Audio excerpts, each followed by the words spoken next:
Hi, എല്ലാവർക്കും സലു കിച്ചണിലേക്ക് സ്വാഗതം. ഞാൻ സമീറ. ഇപ്പോൾ ഓണാവധി ആയതുകൊണ്ട് കുട്ടികളെല്ലാം വീട്ടിലുള്ള സമയമാണ്. അപ്പം അവർക്ക് വൈകുന്നേരങ്ങളിൽ ചായയ്ക്ക് ഉണ്ടാക്കി കൊടുക്കാൻ പറ്റിയ ഒരു അടിപൊളി സോഫ്റ്റ് ഉഴുന്നുവടയും അതിന് പറ്റിയ ഒരു ചമ്മന്തിയാണ് ഇന്ന് ഞാൻ തയ്യാറാക്കാൻ പോകുന്നത്. അപ്പം നമുക്ക് അതെങ്ങനെയാണ് തയ്യാറാക്കുന്നതെന്ന് നോക്കാം. ഉഴുന്നുവട ഉണ്ടാക്കാൻ വേണ്ടിയിട്ട് ഞാൻ 250 ml കപ്പിൽ 2 കപ്പ് ഉഴുന്ന് ഇതുപോലെ ഒരു ബൗളിലേക്ക് ഇട്ടിട്ടുണ്ട്. ഞാനിവിടെ മുഴുവനുള്ള ഉഴുന്നാണ് എടുത്തിരിക്കുന്നത് കേട്ടോ. അതാണ് ഉഴുന്നുവട ഉണ്ടാക്കാൻ നല്ലത്. അപ്പോൾ അത് നന്നായിട്ട് കഴുകിയ ശേഷം ഞാനിവിടെ കുറച്ചധികം വെള്ളം ഒഴിച്ച് കുതിരാനായിട്ട് 4 മണിക്കൂർ മാറ്റി വെക്കും. ഈ സമയം കൊണ്ട് ഞാൻ ഉഴുന്നുവടയ്ക്കുള്ള ചമ്മന്തി തയ്യാറാക്കാൻ പോവാണ്. അതിനുവേണ്ടി ഞാനിവിടെ 1.5 കപ്പ് തേങ്ങയും 2 വെളുത്തുള്ളി അല്ലിയും 2 പച്ചമുളകും എടുത്തിട്ടുണ്ട്. പച്ചമുളക് നിങ്ങളുടെ എരിവിൻ്റെ പാകത്തിന് എടുത്താൽ മതി കേട്ടോ. പിന്നെ ഞാനിവിടെ 1 പിടി മല്ലിയിലയും പാകത്തിനുള്ള ഉപ്പും കൂടി ചേർത്ത് ഇത് നന്നായിട്ടൊന്ന് അടിച്ചെടുക്കും. ഒന്ന് അടിച്ച ശേഷം ഞാനിതിലേക്ക് ഏകദേശം 4 ടേബിൾ സ്പൂൺ വെള്ളം ഒഴിച്ചിട്ട് ഒന്നും കൂടി ഇതൊന്ന് അടിച്ചെടുക്കുകയാണ് ചെയ്യുന്നത്.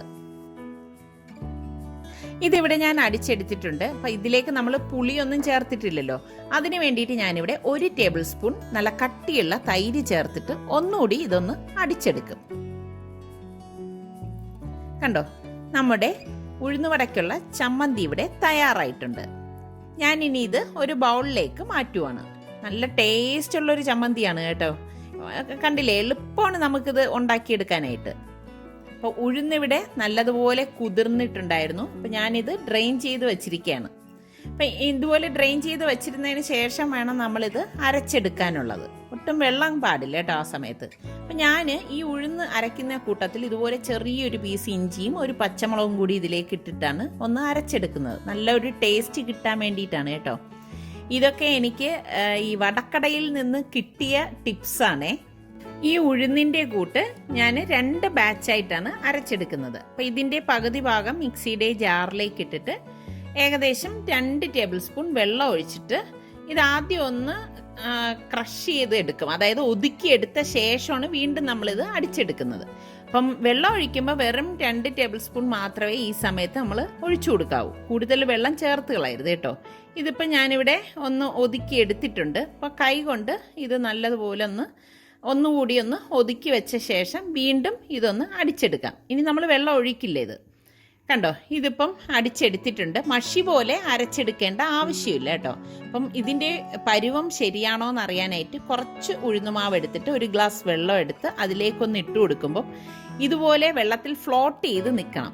ഇതുപോലെ ഫ്ലോട്ട് ചെയ്ത് നിൽക്കുകയാണെങ്കിൽ കറക്റ്റ് കൺസിസ്റ്റൻസിയാണ്. അപ്പം ഇത് ശരിയല്ലെങ്കിൽ ഈ ഉഴുന്നുമാവ് താഴത്തേക്ക് പോകും. അപ്പോൾ അതിൻ്റെ പരുവം ശരിയല്ല എന്നാണ് അർത്ഥം. ഞാൻ ഇത് ഒരു ബൗളിലേക്ക് മാറ്റുവാണ്.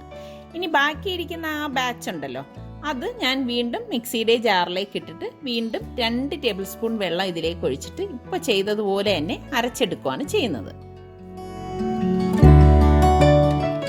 ഇപ്പം ഞാൻ അരച്ച 2ാമത്തെ ബാച്ചും ഈ ബൗളിലേക്ക് മാറ്റുവാണ്. ഇതിലേക്ക് ഞാൻ ഒരു 8 ചെറിയ ചുവന്നുള്ളി ചെറുതായിട്ട് അരിഞ്ഞെടുത്ത് വെച്ചിട്ടുണ്ട്. അതുപോലെ തന്നെ കുറച്ച് കറിവേപ്പിലയും പച്ചമുളകും ചെറിയൊരു പീസ് ഇഞ്ചിയും കൂടി ചെറുതായിട്ട് അരിഞ്ഞെടുത്തിട്ടുണ്ട്. അപ്പം ഇതെല്ലാം ഒന്ന് ഈ അരച്ച് വെച്ചിരിക്കുന്ന ഉഴുന്നിലേക്ക് ഇട്ട് കൊടുക്കും. ഇനി ഇതിലേക്ക് ഞാൻ പാകത്തിനുള്ള ഉപ്പിട്ട് കൊടുക്കണം. ഉപ്പിടുമ്പം ഈ സമയത്ത് മാത്രമേ നമ്മൾ ഉപ്പ് ചേർത്ത് കൊടുക്കാവൂ കേട്ടോ. അല്ലെങ്കിൽ എന്തെന്ന് വെച്ചാൽ ഒരു കയ്പ്പ് രസം ഉണ്ടാവും. ഇതൊക്കെ ഞാൻ നേരത്തെ പറഞ്ഞില്ലേ, വടക്കടയിൽ നിന്ന് കിട്ടിയ ടിപ്സാണ് ഞാൻ നിങ്ങളുമായി ഷെയർ ചെയ്യുന്നത്.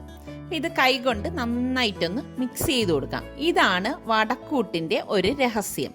കാരണം കൈകൊണ്ട് തന്നെ നമ്മൾ ഒരു 5-6 മിനിറ്റ് നല്ലതുപോലെ മിക്സ് ചെയ്യണം. നമ്മൾ കണ്ടിട്ടില്ലേ വടക്കടകളിലൊക്കെ അവരെ ആ വലിയ പാത്രത്തിൽ വെച്ചിട്ട് ഇങ്ങനെ കൈകൊണ്ട് ഇളക്കുന്നത്, അതുപോലെ ഇത് നല്ലതുപോലെ ഒന്ന് ഇളക്കി കൊടുക്കുക. അപ്പോൾ ഇത് വട ഉണ്ടാക്കാൻ വേണ്ടിയിട്ട് ഞാൻ ഒരു ഇരുമ്പ് ചട്ടി അടുപ്പത്ത് വെച്ചിട്ട് പാകത്തിനുള്ള എണ്ണ ഒഴിച്ചു കൊടുക്കുകയാണ്. ഇതുപോലെ ഒരു ബൗളിൽ കുറച്ച് പച്ചവെള്ളം എടുത്തിട്ടുണ്ട്. എന്നുവെച്ചാൽ കൈ മുക്കാൻ വേണ്ടിയിട്ടാണ് അങ്ങനെ വെള്ളം എടുത്ത് വെച്ചിരിക്കുന്നത്. ഇതുപോലെ പച്ചവെള്ളത്തിൽ മുക്കിയ ശേഷമാണ് നമ്മൾ വടയുടെ തയ്യാറാക്കി വെച്ചിരിക്കുന്ന മാവ് കയ്യിലെടുക്കുന്നത്. എങ്കിൽ മാത്രമേ അത് ഒട്ടാതിരിക്കത്തുള്ളൂ. എന്നിട്ട് ഇതുപോലെ ഒന്ന് ഉരുട്ടിയ ശേഷം ഒന്ന് പരത്തിയിട്ട് നടുക്കൊരു തുളയുണ്ടാക്കും. എനിക്കിതാണ് ശീലം കേട്ടോ. അപ്പം നിങ്ങൾക്ക് വേറെ രീതിയിൽ അറിയാമെങ്കിൽ അങ്ങനെ ചെയ്യുക. എന്നിട്ട് ഇത് നേരെ എണ്ണയിലേക്ക് ഇട്ട് കൊടുക്കും.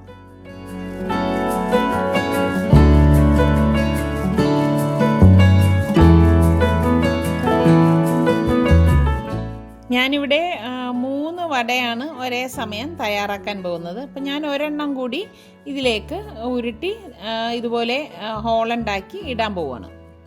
ഒരു മീഡിയം ഫ്ലെയിമിൽ വെച്ചിട്ടാണ് നമ്മളിത് തയ്യാറാക്കുന്നത്. കണ്ടോ, ഇതിങ്ങനെ റെഡിയായി വരുന്ന അനുസരിച്ച് ഇത് തിരിച്ച് മറിച്ചും ഇട്ട് കൊടുക്കണം. അപ്പം ഇത് തിരിച്ചും മറിച്ചും ഒക്കെ ഇട്ട് നല്ല ഒരു ഗോൾഡൻ കളറാവുമ്പോഴേക്ക് നമ്മളിത് എണ്ണയിൽ നിന്ന് മാറ്റുകയാണ് ചെയ്യുന്നത്.